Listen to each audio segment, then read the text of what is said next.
Hey everyone, welcome to my another cooking video. I hope তোমরা সবাই ভালো আছো, সুস্থ আছো। আজকে তোমাদের সাথে শেয়ার করবো আমার খুব পছন্দের একটা রেসিপি, যেটা তোমরা শুরু থেকে শেষ পর্যন্ত স্কিপ না করে দেখলে বাড়িতে খুব সহজেই বানিয়ে ফেলতে পারবে।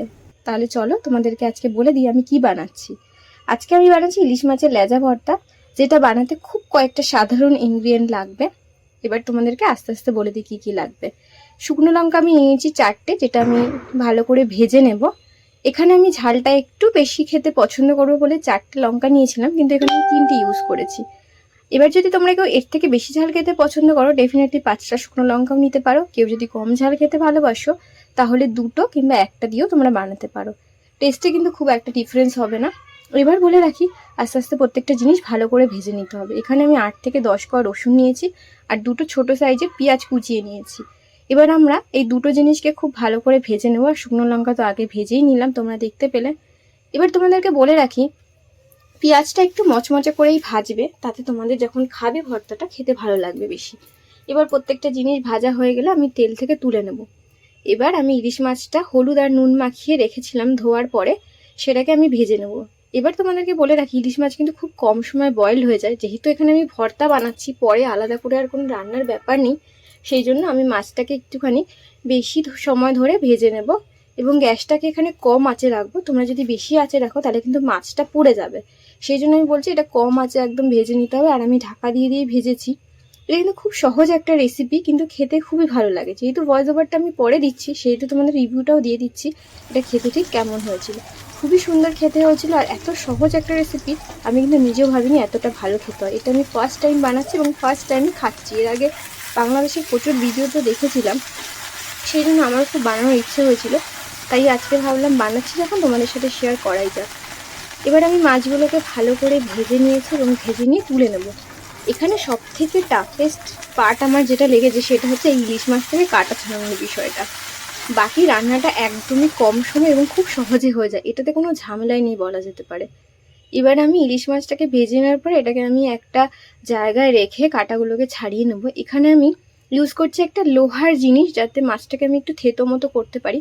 যাদের বাড়িতে এটা নেই তারা শিলের সাহায্যে নোড়ার মাধ্যমে করতে পারো। এবার এখানে কাঁটাগুলোকে আমি আস্তে আস্তে ছাড়িয়ে নেবো। এটা একটু আমার ঝুঁকিপূর্ণ লেগেছিল, মানে একটু টাইম টেকিং। তোমরা যদি কেউ এটা বানাতে চাও তাহলে ডেফিনেটলি বানাতে পারো। কাঁটাগুলো যখন ছাড়াবে তখন একটু মন দিয়ে ছাড়িও, নাহলে কাঁটা থেকে গেলে তোমার হাতেও লাগতে পারে মাখার সময়, কিংবা খাওয়ার সময় তো অবশ্যই লাগতে পারে। সেই জন্য একটু মন দিয়ে কাঁটাগুলোকে ছাড়িয়ে নিতে হবে, ব্যাস। এটার মধ্যে আর কিছু ঝামেলার বিষয় নেই, খুবই সুন্দর খেতে হয়। আর সুন্দর কিছু খাবারের জন্য এইটুকু তো আমরা করতেই পারি, তাই না? এবার কাঁটাগুলোকে আমরা ছাড়িয়ে নিয়েছি আস্তে আস্তে। ছাড়িয়ে নেওয়ার পরে আমি একটু হাতের সাহায্যে একটুখানি গুঁড়ো করে নিয়েছি মাছগুলোকে।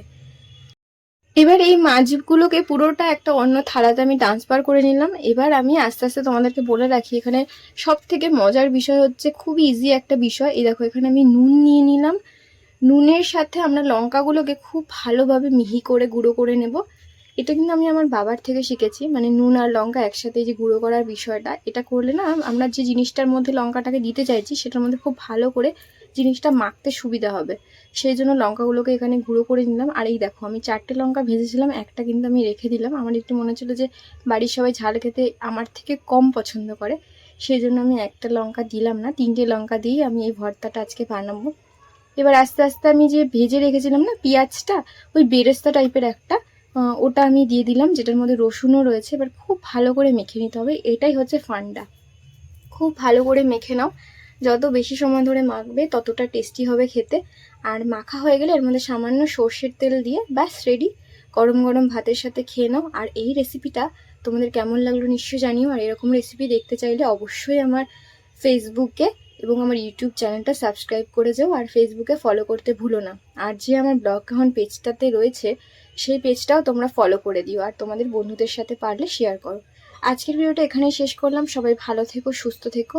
আর পরের যে ভিডিওগুলো আসবে সেটাতে কিন্তু তোমরা কমেন্ট করে যেও, এবং যারা নতুন তারা সাবস্ক্রাইব করতে কিন্তু ভুলো না। আর এই যে this is the final look of my ilish মাছের লেজা ভর্তা, কেমন লাগছে জানিও। আজকের মতো টাটা। অন্য কোনো দিন একটা আসবো, অন্য কোনো ভিডিও বা অন্য কোনো ব্লগ বা অন্য কোনো কুকিং ভিডিও নিয়ে। চলো টাটা।